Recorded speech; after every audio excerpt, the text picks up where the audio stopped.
How are you, Nate? I am flipping great, Jerry Norton. Good. You got your Flipping Genius Award. That's great. Awesome. Yeah, buddy. Thanks for sending that out to Bellingham, Washington. I love it. Been really inspired by you and others like Pace and Brent that are documenting your real estate journey. So thank you. You've changed our lives. You're welcome. Well, I want to go through and just have you walk us through your journey. So you're out in Washington, correct? Yeah, north of Seattle, almost to the Canadian border. Is your market anything like Seattle? Because Seattle had like 25 or 30% appreciation this past year. We're very similar. Yes, very similar. Seattleites come up here to get cheap houses because to them, a $600,000 house is like a deal, you know? You're doing deals there in your backyard? Yes, okay. That's right. That's right. And how long ago did you get started? I was a teacher, a music teacher for 10 years. And I got started in real estate investing last April. Okay. And we did just over $250,000 of wholesale in our first 8 months, thanks to your teaching. 128,000 of that was wholesaling on market properties. Yeah, there we go. Dude, that is so cool. I love that. That is amazing. In 8 months, you did 250,000 in wholesale fees. Correct. Okay. And that does not include our first flip, which will sell this month and should make us about 80,000 as our first flip. That was an on-market deal. I followed your double dip strategy. Awesome. So you double dipped with the agent, you picked it up, but this one you kept and then you rehabbed it. What's your rehab budget on that one? The rehab budget on that one's 75K. It should net around 80K. Nice. That's a home run deal right there. Why did you choose to transition into fix and flip on that deal? What was your thought process on not just wholesaling it? Yeah, that's a great question. So the magic of marketing to tired landlords was that along the way, a not tired landlord who I actually knew from church responded to some of our marketing. And I found out he had a 30-man building crew. And so I formed a separate LLC with him to go flip some of the properties we sourced. So we transitioned from just being wholesalers to being able to partner with a guy who has a great system in place to flip some of our own properties. So I don't swing a hammer. I just go out and acquire. So that's amazing. I'm really excited to see you transition into fix and flip. I'm just such a big believer in that model because what happens is a lot of times as wholesalers, we tend to stay in our lane so well that we pass up and we pass off these amazing deals that can make 5 times as much as wholesaling it. And a lot of the reason why wholesalers don't transition is just because they get intimidated about financing, they get intimidated about managing a rehab, or they're just the unfamiliarity of it. And so they tend to pass up on these amazing deals. I kind of approach the business, Nate, if I can keep the home run deals that are making 80 grand, like the one you're doing or more, keep those deals, be very selective, be very picky, fix and flip some of those. And then everything else that's not quite a home run, pass that off to that other flipper who's okay to make 20, 25, 30 or whatever. Pass those ones off, make the quick 10, 15, 20 assignments, and then keep those home run deals for yourself. What happens is you'll all of a sudden you'll blow up your business to a 7-figure profit business very quickly doing that. And the other thing that I think will do that for us this year, Jerry, and I learned this from you and others, but the who, not how, and learning to trust my business partner to run the admin and the dispo side of things. Because I was trying to make him as good at acquisitions as me last year, and I was getting depressed and angry and whatnot. But then learning to do who, not how, and let go and trust him to be a badass at what he's good at, and let me just focus on acquisitions has been life-changing as well. Yeah, so it comes back to that team, right? Getting the right butts in the right seats, getting the right people. I used to think when I first started that nobody could do it as good as me. Nobody cared as much as me. And then I transitioned to think, well, if I could get somebody else to do it 80% as good as me, that's good enough because at least I don't have to do it. And even that was a bad mindset. It really should be, there are people that can do their particular job, whatever it might be, way better than I could. And then when you put those people all together on your team, next thing you know, you're no longer the bottleneck to growth and you just explode. So I think you're experiencing it. Yeah, it's actually, I almost cried. I was down at Pace's mastermind in December. Thank you so much for all your collaboration with those guys. It's actually life transforming, not just what you guys say, but to see how you guys work together.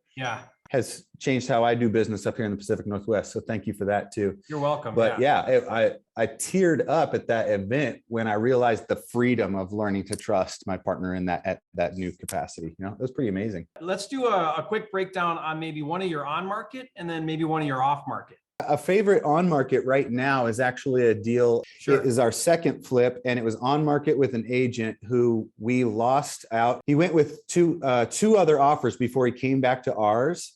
But what was magical about it was I offered him $390 cash. It's a little 3-bedroom, 1-bath house very close to my house here in Bellingham.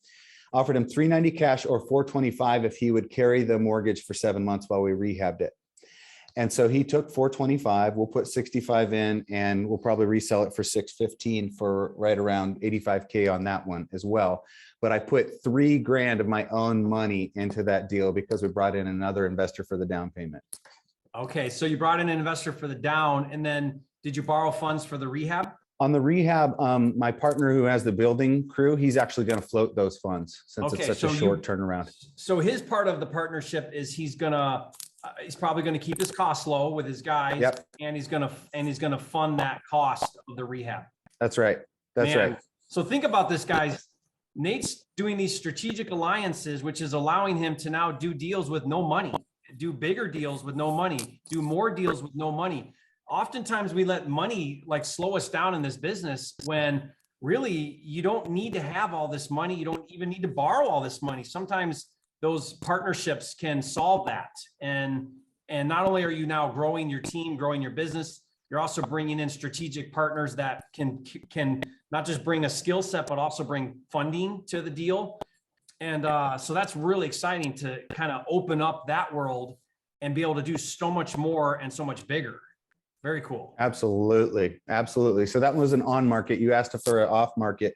When we first got started, I was doing some mailers. I think I was using Deal Machine or something like that, looking for tired landlords, and was able to buy, was manifesting that I would get my first rental property last year by December, and was able to buy my first duplex on seller terms with a tired landlord. It's about a $500,000 property. So we put 10% down.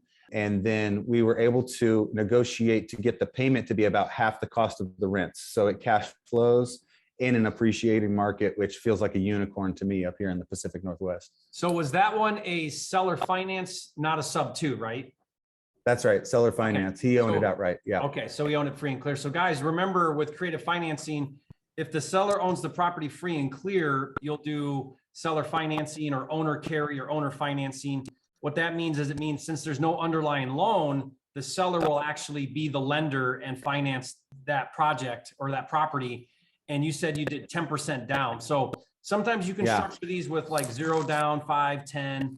I find that if you can get anywhere 10% or lower or less, super home run, because you know, a bank on an investment property is going to want 20, 25, 30% down, right? So, and you're going to have to go through all of the brain damage of trying to get qualified. Whereas the seller just do it with a straight 10. Do you remember your interest rate with the seller? Must have been pretty good. I think it's 4%. Yeah.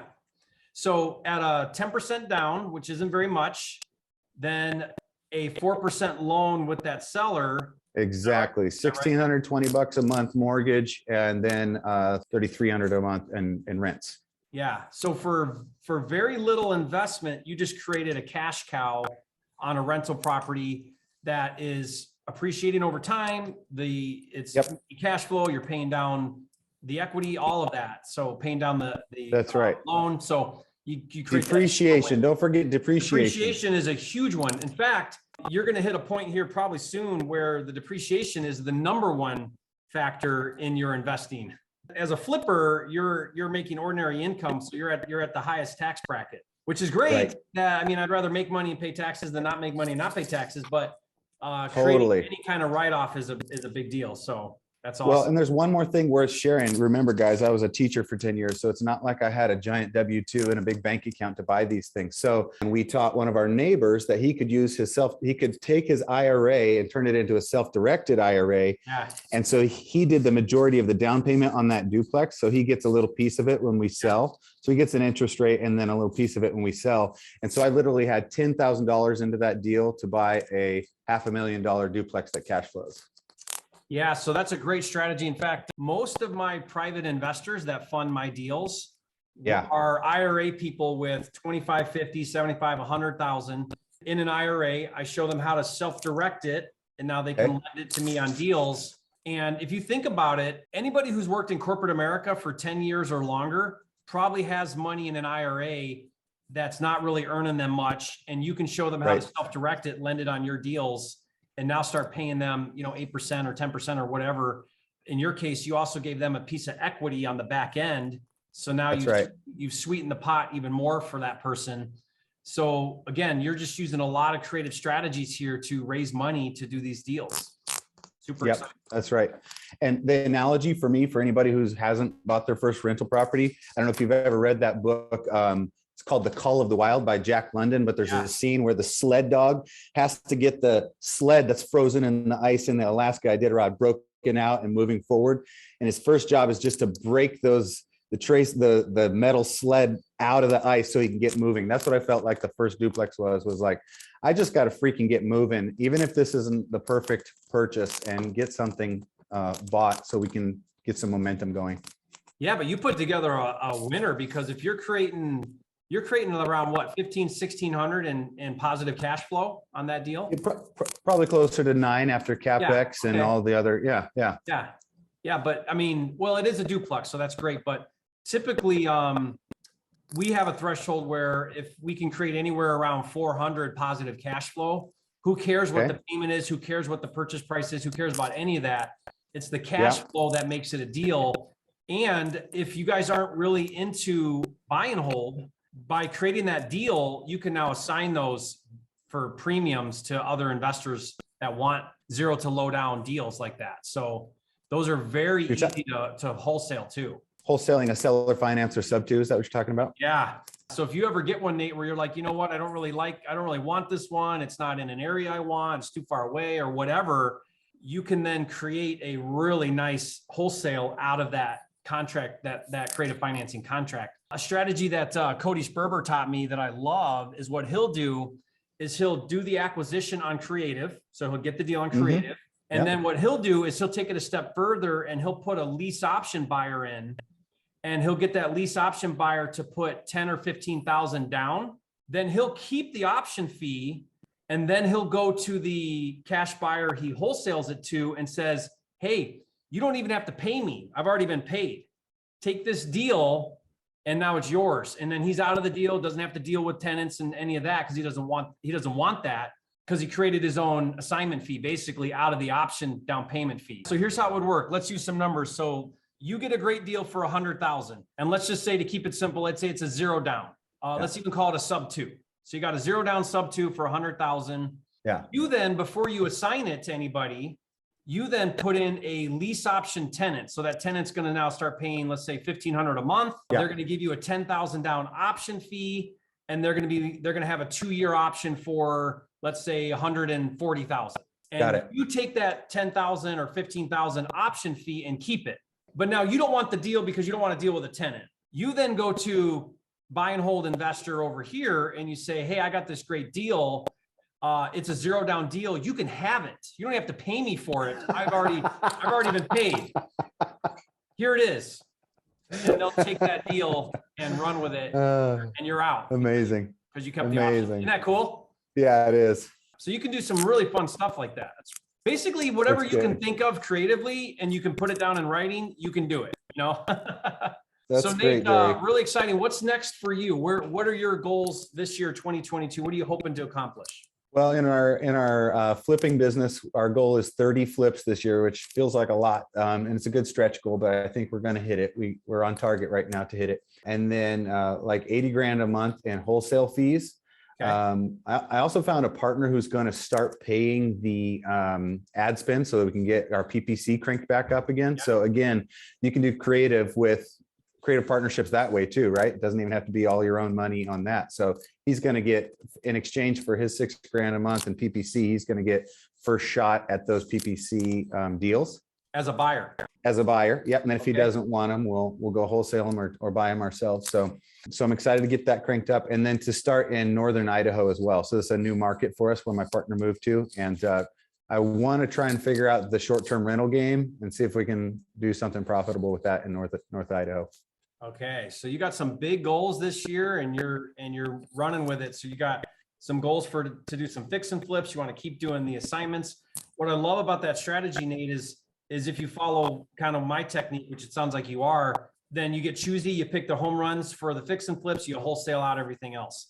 Reason why that's such a winning strategy is because when you do marketing, you get everything that comes in, and sometimes those deals are marginal that aren't worth taking on, right? You want to be very selective because fix and flip takes up bandwidth. It takes up capital, it takes up some time. Even with partners, it's still, you're owning property, right? And you're carrying property. You don't want to be taking on any deal. You want to be very picky about those deals being really home run deals and then wholesale out all the others. So I think that strategy of a combo is very powerful because you're going to really maximize your lead gen.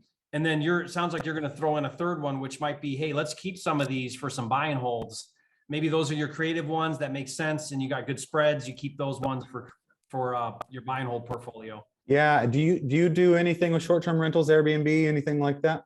Yeah. So in the rental space, I'm not a super big fan of long-term rental. I've got some, it's just not my thing. I don't get too excited about it. The problem I have is I know how to flip on such a high level. You know, a $200 or $300 or $400 a month cash flow just doesn't excite me. I know there's all the other benefits, but the negative side of rental property ownership doesn't outweigh the couple $100 a month in cash flow. I can just go flip a house and make 50 grand and it'll blow away, 10 rentals. Well, you Costa Rica your tax liability. So yeah, Puerto Rico. That's the other thing. if you're not doing Puerto Rico and you start making good money, you have to, there's no way around it. You have to create depreciating assets because otherwise you're going to end up in the 50% tax bracket and you don't want to work for the government 6 months of the year. It's just not worth it. So I wanted to share one last thing, Jerry. Watching what you've done with the on-market stuff, whether you're flipping it or wholesaling it, was really inspiring. And so basically I just came up with a system internally for ourselves so that my VA basically schedules those appointments for me. So she goes and finds the flippable properties, schedules with the agent, gets their phone number, researches the agent's phone number.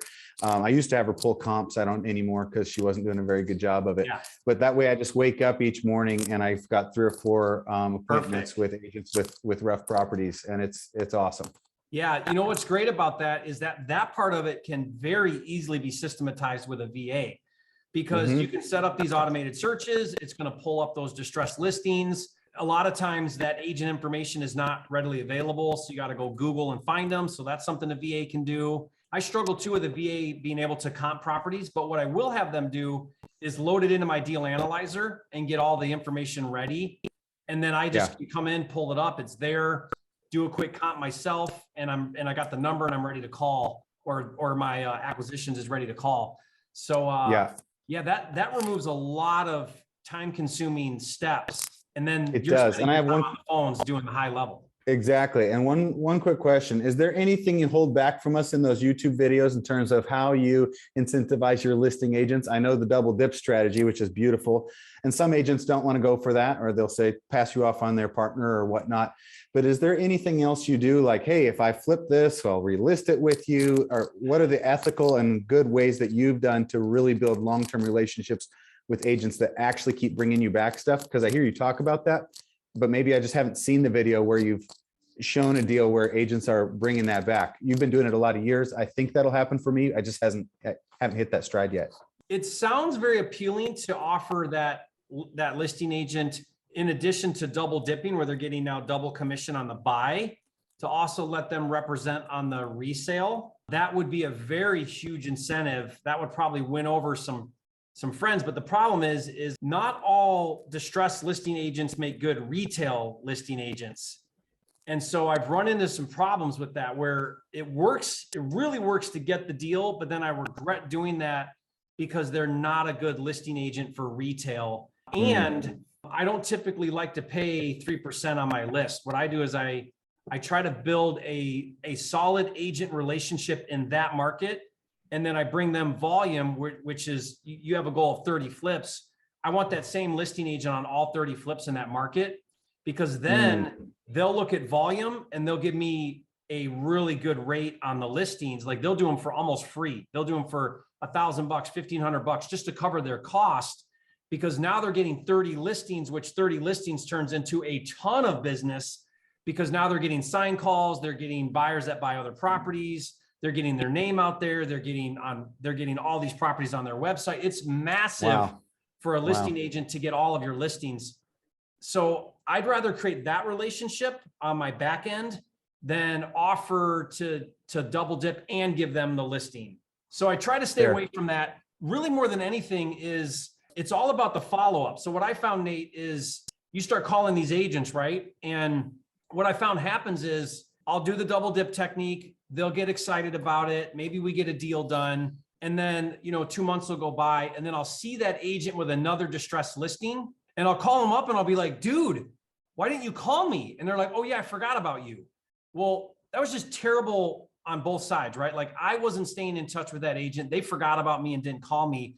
So what we do is we have a very strong drip campaign with all of our agents. Once you make that initial contact, you want to put them in a database of agents, and you want to, what I call, stay in front of them, which means every week you're texting, you're emailing, you're saying, hey, remember me? I'm a cash buyer. I'm looking for deals. What do you got? What do you got? What do you got? Call me when you get a deal. Let me have a shot at it before you list it. I'll let you represent me. You keep having that dialogue and you stay in front of them. It may be 6 months later, but they're going to get another distressed property. And you want them to think, Nate's the guy I got to call. Nate's my guy. And the only way to really do that effectively, I found, is to just constantly stay in front of those agents. Yeah, it's good. Yep. You'll find that that'll work really well for you, because the goal is never, I say this a lot, the goal is never the deal in hand with an agent. It's always repeat business in that long-term relationship. You want to do a dozen deals with that agent over the next couple of years, not just the one that you're calling them about. And that's something your VAs can do. You can give them some very simple scripts and you build out that list. Every time you talk to another one, you add them to your list, and then they just get emails every other day or once a week or whatever, and text, and stay in front of them. Just like you're following up with your distressed sellers or cash buyers, you do the same thing with agents. Any questions for Nate about anything he's doing? Guys, you can put that in the chat. Let's see if you got any questions. Also, make sure you tell Nate that he's a flipping genius. Keep up the great work. Put in the chat, Nate, you're a flipping genius. Exciting to see your business explode in year one like that. That's really amazing. Crazy. Yeah, crazy. That's great. I mean, you've probably super blessed. You probably quadrupled your income as a music teacher in that's right. 2 months, It's totally true. Nathan said you're a dipping genius. I think he meant dipping genius. That works, My bad. double dipping. Double dipping genius. That's what he meant. Double dipping genius. There you go. Double dipping genius. That's right. He just created a new hashtag for your next YouTube episode. Yeah, that's for sure.